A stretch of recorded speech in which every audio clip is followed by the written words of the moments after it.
करते हैं, महाशिवरात्रि का आख्यान सुनते हैं, उनके लिए एक वचन दिया है, जो कोई आख्यान सुनेंगे उनके लिए कहा भगवान वेद व्यास जी ने वचन दे, एतत् सर्व समाख्यातम, एतत् सर्वं समाख्यातम। रुद्र नाम का जो आख्यान श्रवण करते हैं उनके लिए क्या, उसको शिवरात्रि व्रत का फल मिलेगा। शिवरात्रि व्रतम शुभम व्रतराजेति विख्यातम। सभी व्रतों में राजा है महाशिवरात्रि का व्रत।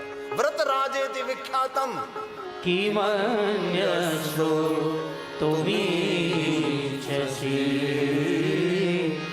किमन्यस्रो तुमीच्छसि। मैं सच कहता हूँ, जो कोई आख्यान श्रवण करेंगे उनको महाशिवरात्रि व्रत का फल मिलेगा। ये आख्यान का चरित्र श्रवण करने मात्र से क्या बात कही है, हैं? एक लकड़ी काटने वाली और दिल से एक बात का संकल्प पर किसी को अब तुच्छ नहीं सम्मानेंगे। कोई भी जाति का, कोई भी ज्ञाति का, कोई भी वर्ण का, पढ़ा अनपढ़, कोई भी अपाहिज दिव्यांग, कोई पण किसी व्यक्ति को कभी हम तुच्छ नहीं मानेंगे। दृढ़ संकल्प करे, धरती पर जो आया है इनका कोई प्रकृति में उसका कोई अस्तित्व है, ऐसे ही कोई निर्माण नहीं होता। एक छोटा सा पत्थर भी इस पूरी अवनी का एक साक्षी स्वरूप है।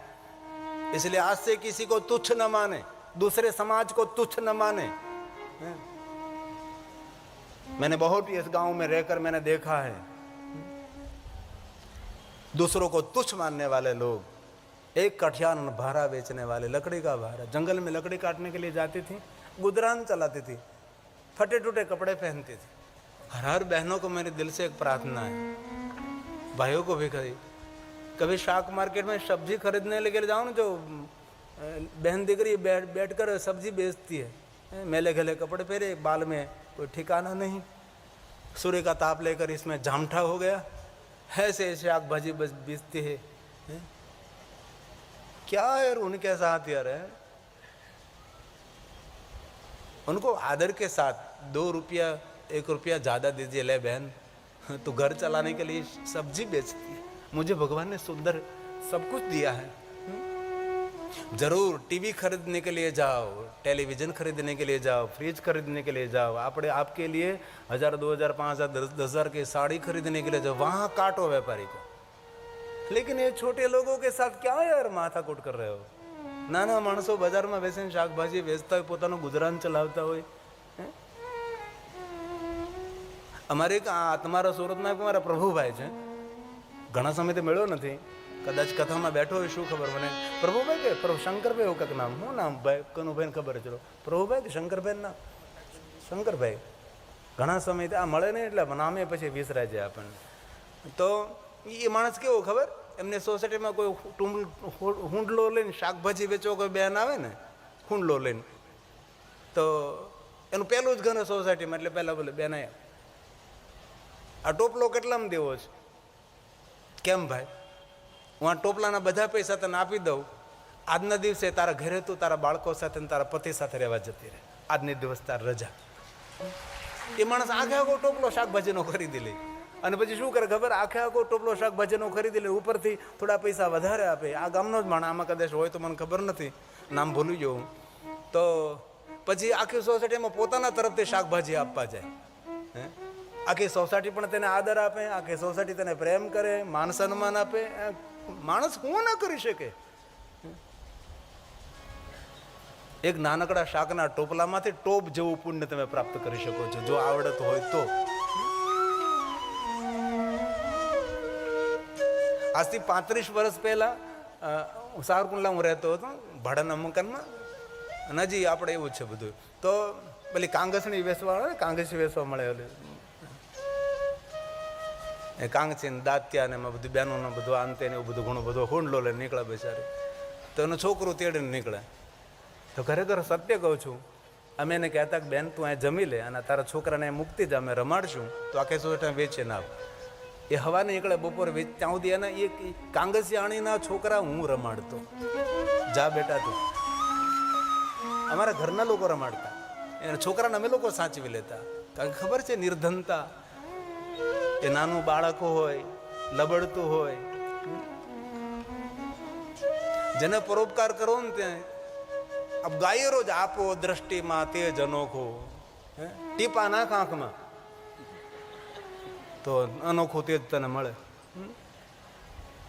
कठियारण लकड़ी का भारा बेचकर अपना गुजरान चला रही थी। एक बार देवयोग से सत्संग में गई तो सत्संग में शास्त्री जी कहते थे ये यज्ञ करने से ये पुण्य मिलता है, ये यज्ञ करने से ये पुण्य मिलता है, ये यज्ञ करने से ये पुण्य मिलता है। बाद में शास्त्री जी ने कहा ये सभी यज्ञ तो धनवान लोग कर सकते हैं, निर्धन लोग ऐसा यज्ञ नहीं कर सकते। कठियारण सुन रही थी तो मैं तो मेरे सपने में भी ऐसे बड़े बड़े यज्ञ नहीं कर सकूंगा, क्यों? तो मैं तो निर्धन हूँ, लकड़ी का भारा बेचकर मेरा गुजरान चला रही हूँ, मेरे तो कुछ भी नहीं होगा, कभी नहीं होगा। कथा सुनकर रो पड़ी कि भगवान मैं कभी नहीं ऐसा कर सकूंगी। तब शास्त्री जी ने एक कथा, एक वस्तु ऐसी है कि जो आपको संकल्प है वही समय आपके प्रश्न का जवाब दे देती है। कोई भी श्रोता कुछ अंदर से विचार है, इस समय उसका जवाब हाजिर। तभी शास्त्री जी ने कह दिया जो निर्धन है, बड़े बड़े यज्ञ नहीं कर सकते, वो सेवा करे किसी की सेवा कर ली तो समझो उनको सभी यज्ञों का फल मिल गया। इसलिए निर्धनों के लिए सेवा श्रेष्ठ यज्ञ, श्रम यज्ञ है, सेवा यज्ञ है। कठियारण ने पकड़ लिया, सेवा तो मैं कर सकती हूँ, बड़े बड़े यज्ञ तो मैं नहीं कर सकती स्वाहा स्वाहा बोलकर, लेकिन ये तो कर सकती हूँ। दूसरा दिन हुआ, हाथ में रस्सी और कुहाड़ा लेकर लकड़ी का भारा लेने के लिए जंगल में चली। विचार घूम रहा था कि मुझे सेवा करने के लिए, सेवा करूँ तो कहाँ करूँ? सेवा करने के लिए कोई प्लेटफॉर्म तो मिलना चाहिए ना, कोई अवसर तो मिलना चाहिए ना, मैं कहाँ सेवा करूँ? जंगल में गई लकड़ी काटने के लिए तो एक सरोवर था, उसके किनारे एक टूटी फूटी झोपड़ी थी, तो वहां एक कठियारण पहुंची। झोपड़ी को देखा, बर्तन बर्तन सब से जो वस्तु, कपड़े लत्ता सब कुछ देखा तो पता लग गया ये झोपड़ी कोई संसारी की नहीं है, झोपड़ी कोई साधु की है। क्योंकि बर्तनों से, कपड़े से पता लग जाता है कि ये झोपड़ी कोई साधु की है।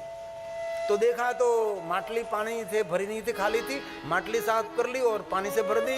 कपड़े पड़े थे, कपड़ा धो दिया, झाट दिया और सब साफ सफाई सुंदर सुंदर करके जल्दी जल्दी अपने लकड़ी, अपने कुहाड़ा और रस्सी लेकर चली गई।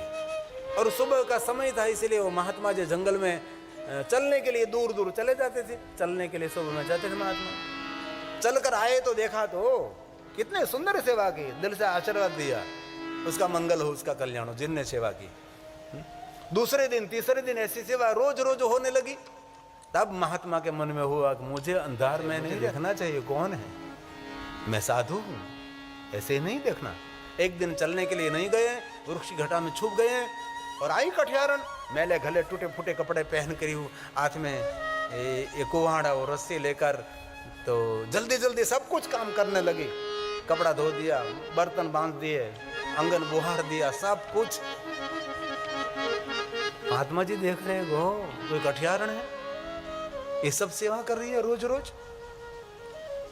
कुहाड़ा और रस्सी लिए जाने की तैयारी की। महात्मा जी वृक्ष घटा में से निकले, बहन 1 मिनट खड़े रहे, ये सेवा तू रोज करती थी? हाँ महात्मा जी, क्षमा चाहती हूँ, मैंने आपकी आज्ञा नहीं ली, लेकिन मैं रोज करती हूँ। सुन बेटा, हम है सन्यासी, हमारी मर्यादा का भंग रहता है, दुनिया को हम नहीं पहुंच सकते हैं, इसलिए बेटा आज से कल नहीं आना। लेकिन तू ये सेवा कहाँ से कैसे कर रही है?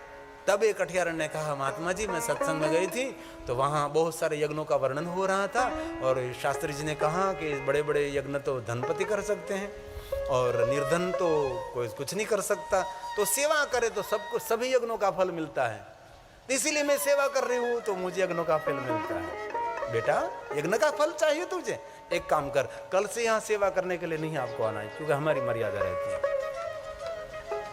लेकिन अभी थोड़े दिनों के बाद महाशिवरात्रि आएगी और महाशिवरात्रि दिन शिवालय जाकर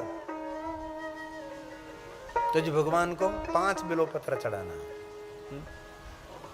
और महाशिवरात्रि दिन भगवान शिव जी को बिल्वपत्र चढ़ा, बिल्वपत्र न मिले तो दीप जलाना है, दीप न जला सके तो शिवालय जाकर तू भगवान महादेव को याद करना। बेटा महाशिवरात्रि के दिन जो कोई भगवान महादेव का दर्शन पूजन अर्चन करता है उन व्यक्ति को 100 अश्वमेध यज्ञ का पुण्य मिलता है। जो महाशिवरात्रि